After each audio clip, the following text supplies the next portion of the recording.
소설 독자라면 그러니까 최현미 작가의 작품을 좀 조금이라도 따라 읽은 독자라면 이 작가 좀 독특하다라고 느끼는 지점이 있을 거예요. 뭔가 묘한 주술적인 세계가 있습니다.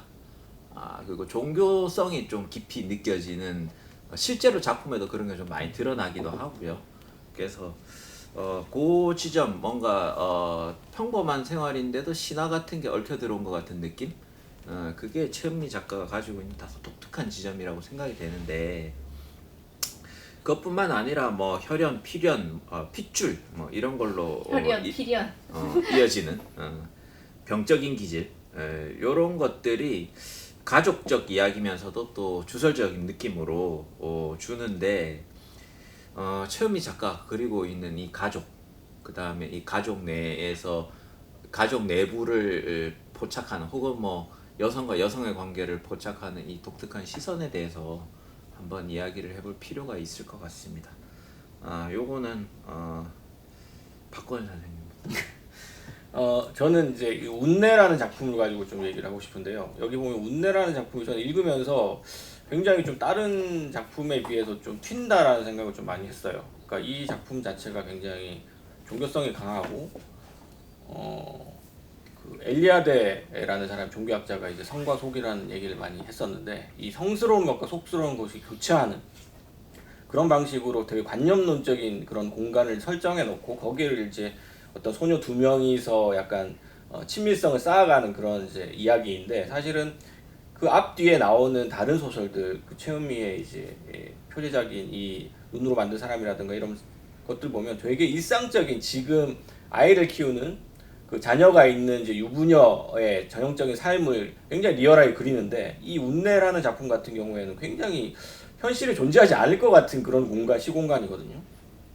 근데 저는 이런 작품이 사실은 작가의 또 다른 측면을 드러내는 그 소설이라고 생각을 하고 그래서 그런 걸 썼을 거라고 생각을 하고요.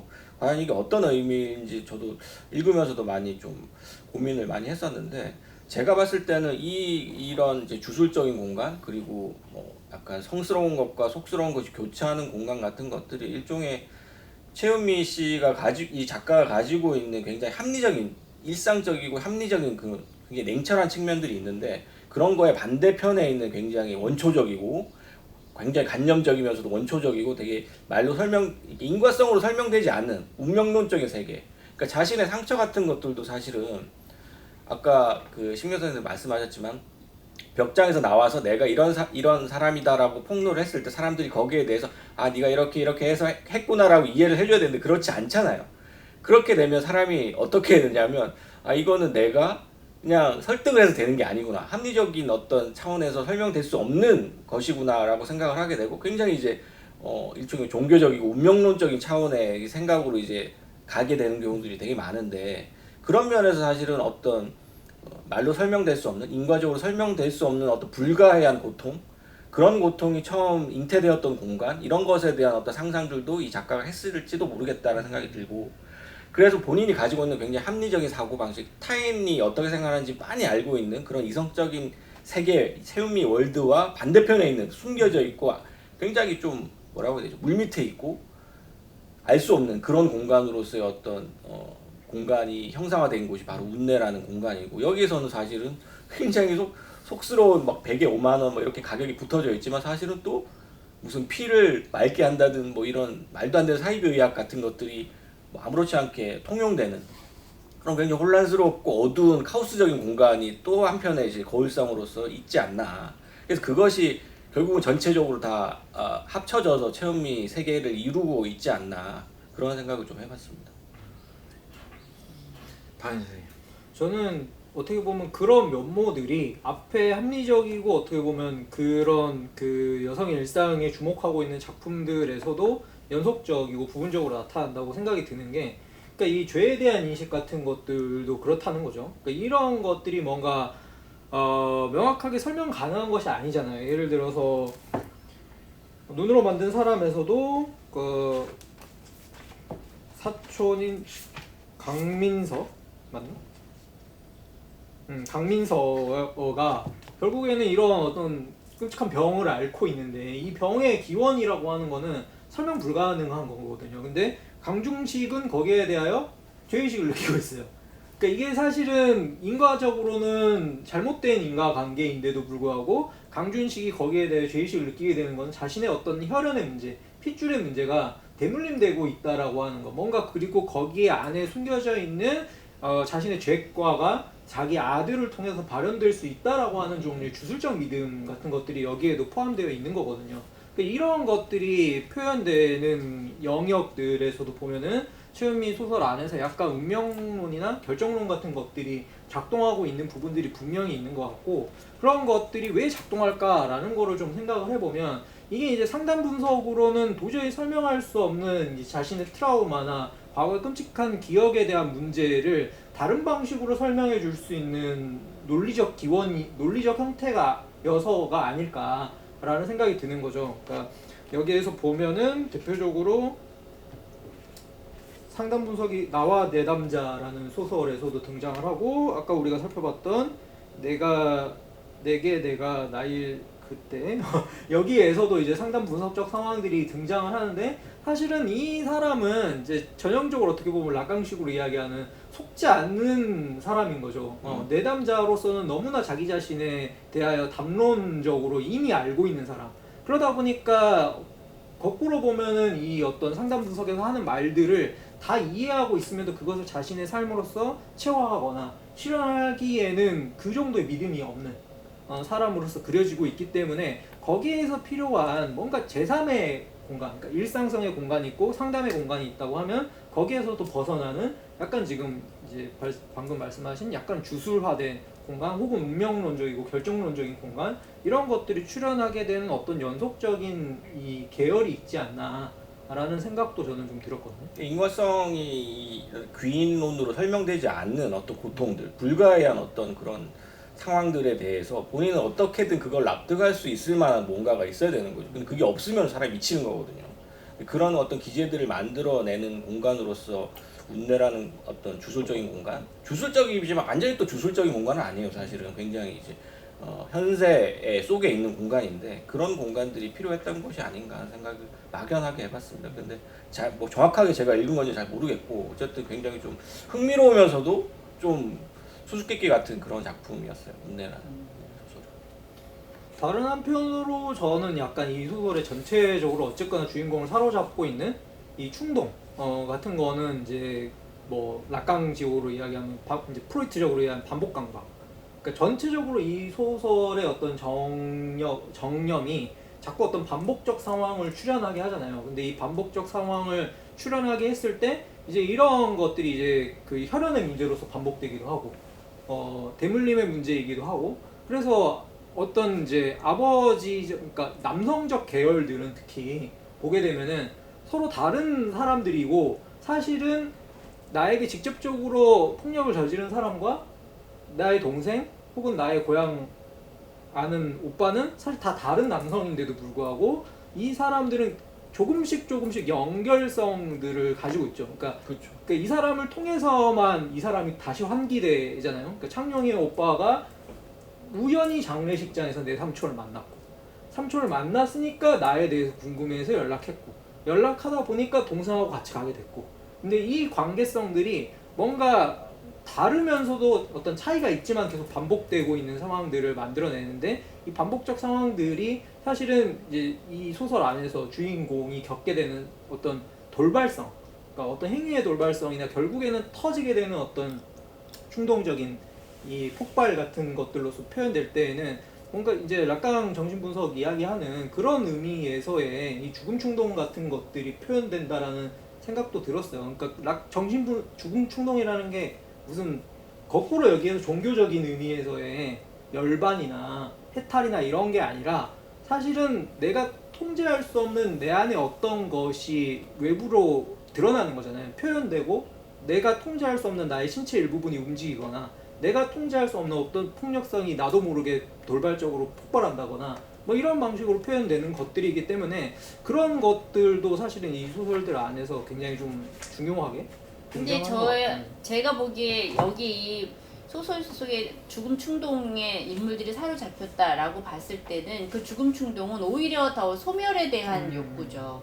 그러니까는 다 사라지고 싶다는 거, 자기 유체성을 지우고 그런 오히려 그런 충동에 더 가깝고 뭔가 이렇게 자기 안에 있는 나 안에 나 아닌 어떤 존재, 이질적 존재들이 따로 이제 움직이는 게 아니라 사실은 일종의 어떤 그런 생애 충동 같은 것들이 완전히 사라지는 소멸되는 그 소멸에 대한 어떤 충동에 더 가까운 것 같고 저는 운내라는 소설이 목련정전은 명확하게 그 첫 번째 단편집에 나오는 그 소설은 되게 주술적이에요. 엄마와 그 딸의 어떤 그 유전적인 그러한 연속 관계, 연관 관계들 같은 것들이 이제 대물림되는 거부하려고 해도 대물림되는 어떠한 관계에 대해서 이제 주술적인 방식으로 그것이 표현되고 있는데 근데 이제 이 소설 같은 경우는 저는 그냥 그런 공간 운내에 있는 그 산사님이 운영하는 그런 식의 공간은 사실 의외로 많아요. 그러니까는 무슨 뭐 도를 아십니까 같은 사람들이 운영하는 그냥 기센터 같은 거거나 그냥 민간 요법에 의해서 단식원이라든가 뭐 이런 식의 운영들 를 많이 하잖아요. 그러니까 근데 얘네들이 그 비슷한 나이 또래 걔네들이 가게 된 게 둘 다 까져가지고 간 거거든요.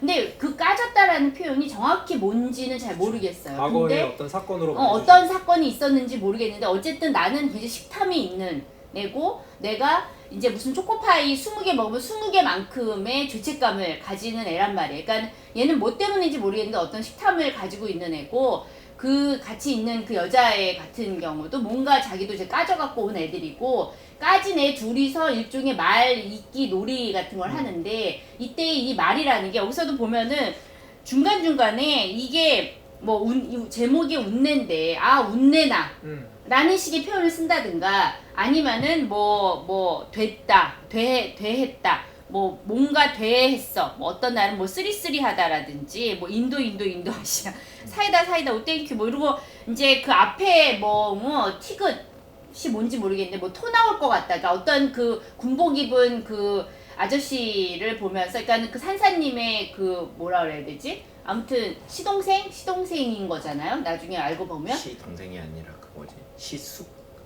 아빠의 남편의 형 남편의 형 그래서 이제 시아주머니 근데 이제 아무튼 막 그 티귿해 그 사람을 보면서 이거 토할 것 같다는 거거든요. 그리고 여기서 나오는 그러한 그 초성만 이렇게 하는 표현이라든가 얘네들이 이제 그 말 잇기 놀이 같은 것들을 쭉 하잖아요. 수박, 박수, 수육 뭐. 근데 이런 식의 어떤 말 잇기 놀이와 이러한 것들이 계속해서 차곡차곡 쌓이고 그러다가 이제 그 두 아이가 서로에게 뭐 몸을 사열을 해주고 소위 말하는 민간 요법의 어떤 대상으로 자기의 상대의 몸을 이제 시험하는 거잖아요.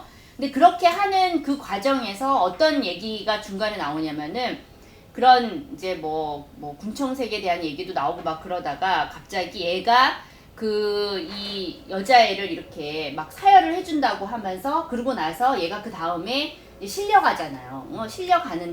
실려가고 난 다음에 얘가 하는 말이 나는 토했다.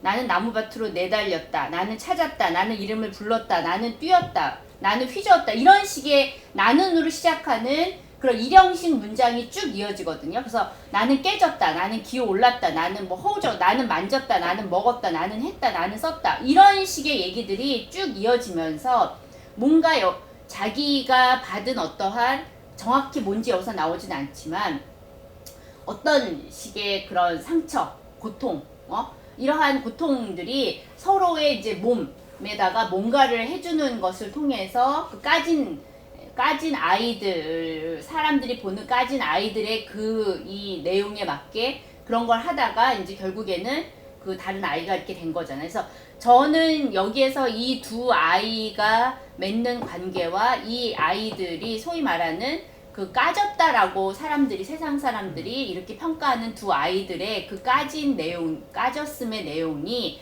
사실은 어떻게 보면 일종의 아이들이 받은 상처일 수도 있다라는 거. 그리고 그 상처를 이제 결국에는 이제 그런 운내라는 공간에서 해소하는 과정에서 이제 뭐 이렇게 아무튼 뭐 이런 식의 이야기로 저는 이 두 아이가 하는 그런 말놀이와 이런 거에 좀 더 집중을 해서 읽었거든요. 그래서 주술적이라는 나중에 최은미 작가 만나면 한번 물어보십시오. 근데 저는 작가의 의도를 또 거슬러 읽어야 되기 때문에 좀 돌아가자면은 반드시 죽음 충동이 소멸이나 실종의 욕망은 아닌 것 같아요. 보면은 여기 안에서 자기 안에 어떤 분열을 이제 이야기를 하는 거거든요. 근데 그 분열이 제가 말하는 이제 내 안에 있는 다른 나라는 게 그 어떤 인격적 분열이 아니라 쉽게 말하는 세상에서 나를 보는 거, 그러니까 그 시선으로 오염된 나와 그렇지 않은 나가 분열적이라는 거죠. 그러다 보니까 여기서도 보면은 그러니까 우리가 사열을 하는 이유는 피를 맑게 하는 거잖아요. 근데 피를 맑게 하는 거라고 이야기를 하는데 여기서 그런 말을 해요. 내 피는 그런 식으로 맑아지지 않아. 그러니까 내 피는 결국에는 사람들이 나를 보는 시선이 바뀌지 않으면 내 피는 계속 더러워. 라고 하는 인식이 보여지는 방법도 그렇고 내가 나일 그때에서도 보면은 결국에는 그러니까 나는 상담사는 나에게 당신은 결국에 나이 많은 남성에 의해서 폭력을 당한 피해자일 뿐이고 당신이 그런 상황에 있었다라는 건 우리 모두가 알 수 있는 문제입니다 라고 말을 하지만 그게 나에게 어떤 변화나 구원의 말이 되지 않는다라고 이야기를 하잖아요.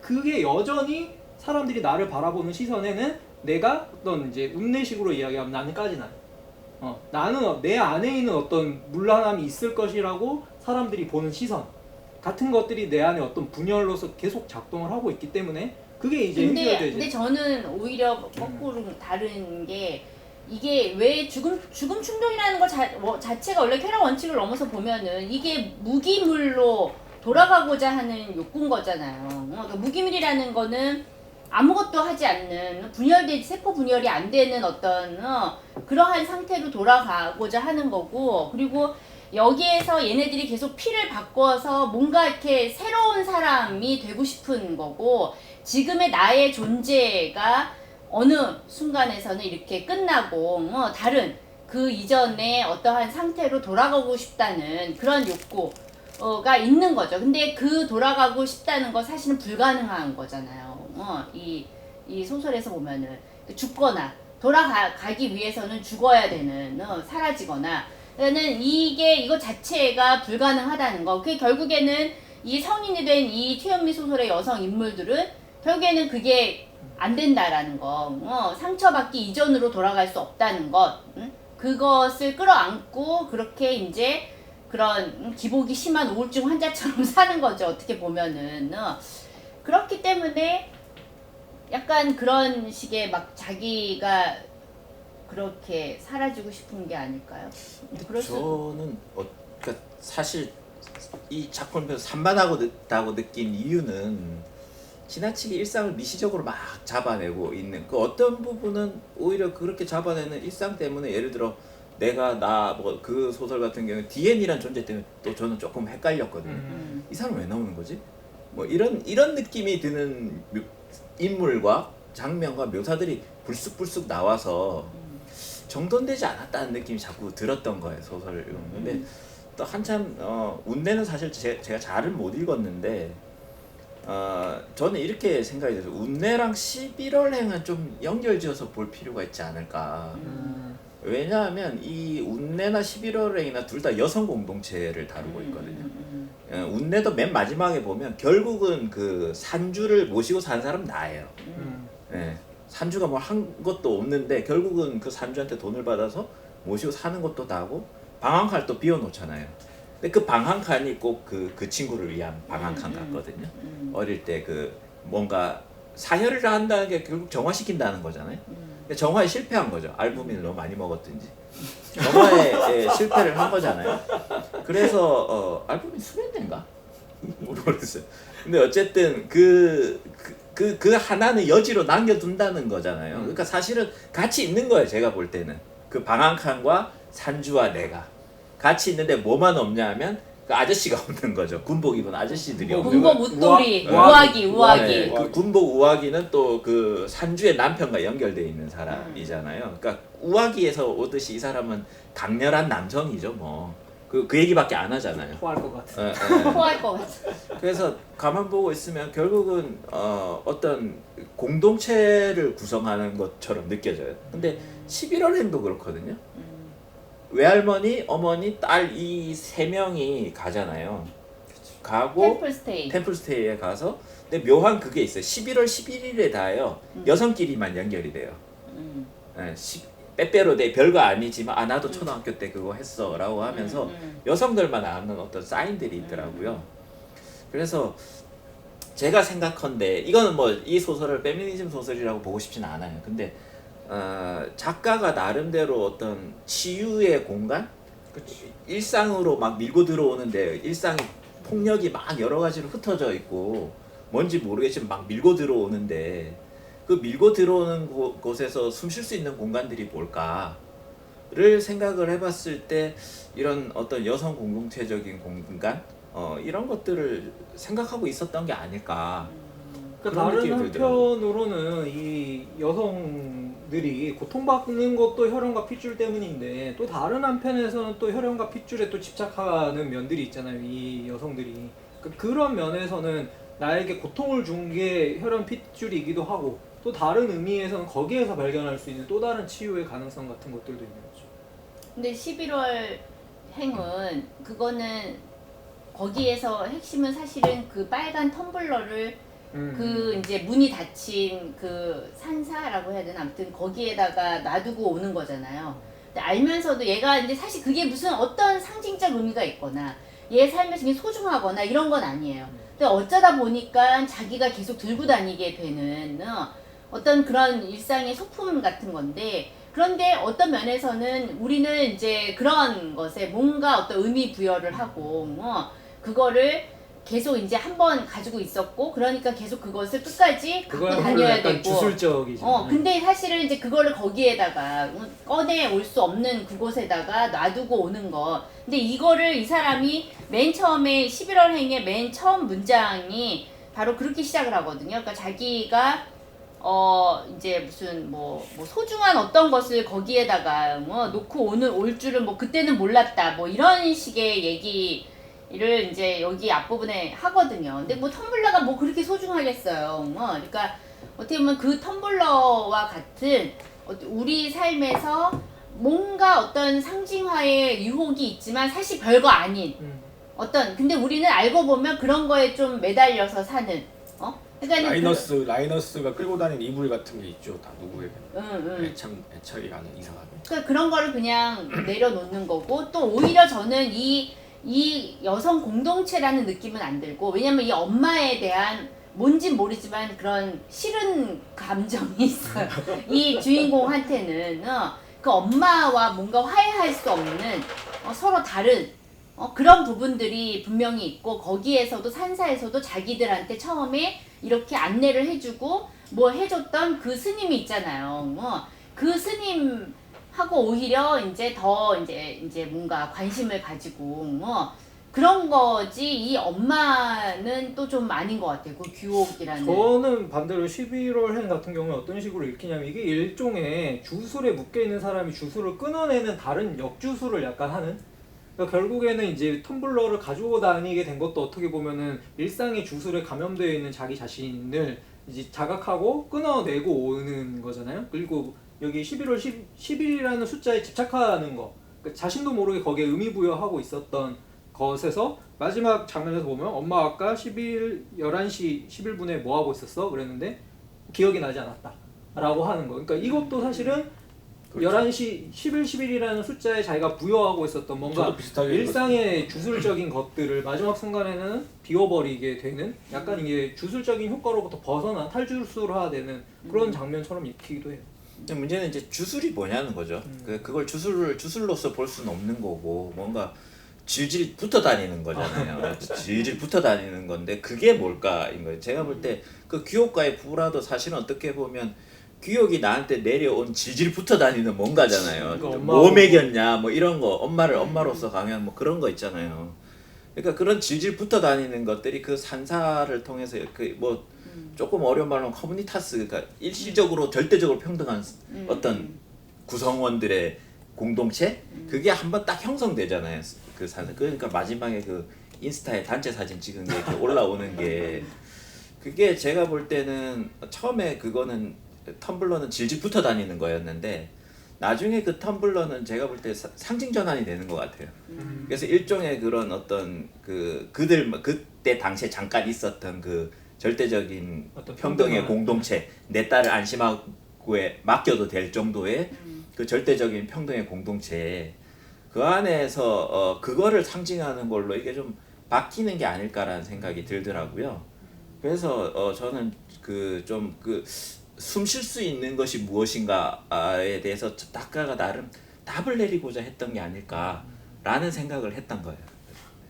근데 또 그런 배경의 순간은 또 이제 갑자기 종교적인 것들이 들어가는 거 이런 그럴 것도 수도 있고 뭐 근데 중요한 건 그거는 현실에서 안 이루어지는 거죠. 사실 수덕사를 내려면 그걸로 끝나는 거죠. 그러니까 일상에서는 도저히 예, 불가능한 그건 불가능. 어떤 순간. 그건 그냥 사진 한 순간에 남아 있는 것이지. 그걸 영속할 수는 없는 한계가 있는 거죠, 우리 삶. 그러니까 뭐 그렇게 엄마를 그렇다고 해서 완전히 끊어내는 것도 그렇죠. 아니고. 예. 근데 너무 웃긴 게 그 엄마가 항암이라는 말을 제일 좋아하고 그 다음이 항산화라는 말을 제일 좋아해.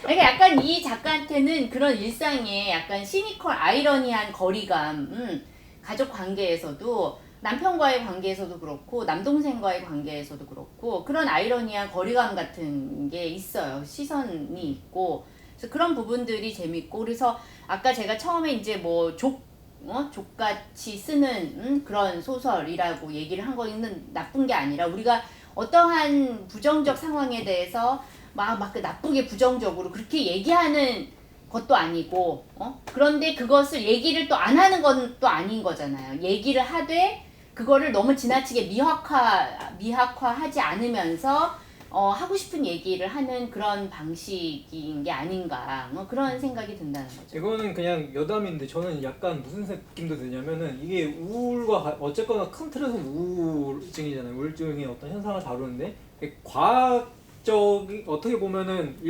우울이 형성되는 그 구조적 문제를 보여주기도 하는데 또 한편에서는 이게 기질적이에요. 그러니까 뭔가 피와 관련돼 있어. 그러니까 옛날에 우리 중세 시대에 건강 기질설 이런 거 이야기하면은 사람이 몸에 체액에 우울질이 많으면 우울증에 걸리기 쉽다. 뭐 이런 이야기 있잖아요. 근데 약간 여기 있는 사람들은 그런 거에 약간 사로잡혀 있는 것 같다라는 생각도 드는 거죠. 본인 스스로도 사실 그런 면모가 좀 있는 것 같아요. 본인 스스로도 되게 합리적인 사람이긴 한데 기본적으로 한 구석에는 되게 설명되지 않는 것에 대한 동경이 있고 그런 것들을 통해서 또 억압에 저항하기도 해요. 그러니까 사람들이 자기의 어떤 뭐 성폭력 피해라든가 이런 것에 대해서 납작하게 일반화한다든가 아니면 은폐한다든가 가족들이 그런 것에 대해서 끊임없이 저항감을 갖고 있고 그런 걸 저항하기 위해서라도 뭔가가 설명되지 않은 인과성이라는 것을 자기가 갖고 있어야지 그런 것들이 설명이 되니까 그런 것들을 억압에 저항하는 어떤 도구로서 활용하고 있지 않나. 커뮤니터스의 개념 어떻게 보면 일상에서 설명되지 않는 뭔가 그런 순간을 만들어내는 거니까 약간 뭐 그렇죠. 작가가 조금 그 인연에 집착하는 것 같긴 해요. 불교적인 책에 특이하게 강한 작가. 마지막에 점등도 보면 예, 아예 이제 조계사를 데리고 들어오잖아요. 근데 이제 얼핏 읽으면 전혀 그렇지 않은데 읽다 보면 굉장히 종교성이라든가 네. 이런 것들이 강하게 느껴져요. 네. 그러니까 어떻게 보면 일상에서 막 이런 부분과 어떤 종교적인 세계를 작가는 묘하게 결합시키고 있어요. 점등도 보면 되게 어떻게 보면 신화적인 얘기거든요. 이어지지 않은 인연들을 막 이어가려고 하지만 끝내 그 인연은 또 안 이어지고 그런 거를 보고 있으면 작가는 진짜 불교적으로 어떻게 보면 우리의 모든 어떤 고통도 인연에서 오는 거고 그 전체적으로 네. 아이러니한 세계죠. 그러니까 네. 보면은 끝까지 이어가고 싶은 인연은 보내는 이처럼 끊어지고 의도하지 않게 끊어지고 이어가고 싶지 않은 과거의 고통스러운 인연은 계속 불쑥불쑥 들러붙었다. 다시 찾아오고. 네. 근데 또 그런 거기에 머무르지 않는다는 거, 왔다 갔다 한다는 거, 그게 또 중요하죠.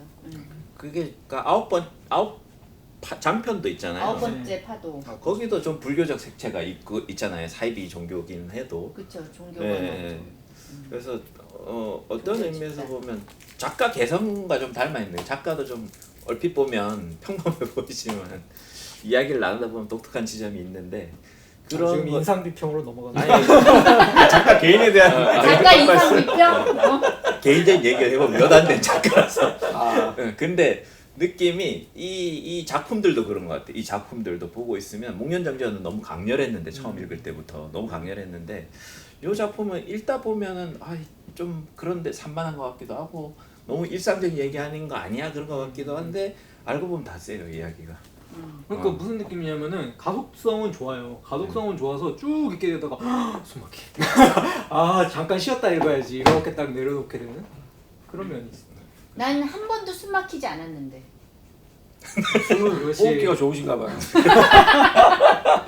집에 공기가 맑고 공기청정기 잘 돌아줘. 광명으로 이사 잘 갔네. 자, 이야기 이 정도로 정리하고요. 우리 또 호흡기 한 번 더 붙인 코너 추천 비추천으로 넘어가도록 하겠습니다. 시작합시다.